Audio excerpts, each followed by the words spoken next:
Mahkamah Agung Republik Indonesia terus memperkuat kerjasama antar negara di bidang peradilan.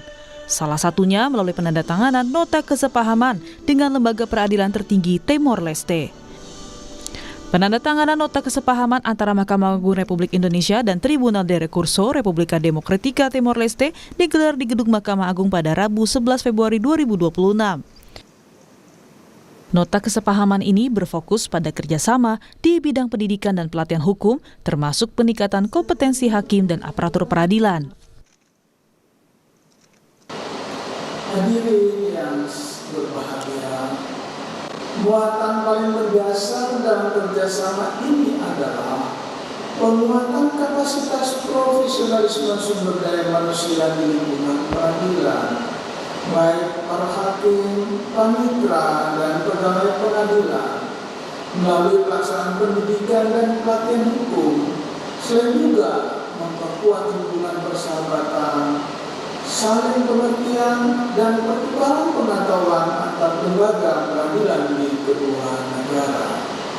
Di era yang ditandai oleh dinamika hukum yang semakin kompleks, tuntutan publik yang semakin tinggi, serta perkembangan hukum lintas negara cross-border law, peningkatan kapasitas aparatur peradilan menjadi suatu keniscayaan atau suatu keharusan. Nota kesepahaman ini disusun dan disepakati berdasarkan prinsip-prinsip fundamental, yaitu saling menghormati kedaulatan, kesetaraan antar lembaga, dan manfaat timbal balik. Prinsip-prinsip ini menjadi landasan moral dan hukum bagi kerjasama yang sehat, berimbang, dan berkelanjutan. Dengan mengedepankan prinsip-prinsip tersebut, kedua negara dapat saling belajar dan saling mendukung dalam membangun sistem hukum yang modern, transparan, dan berkeadilan. Kerjasama ini mencakup pendidikan dan pelatihan hukum, pertukaran pengetahuan, serta peningkatan kapasitas sumber daya manusia peradilan di kedua negara.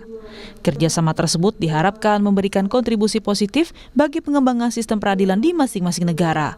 Tim Liputan, Kompas TV.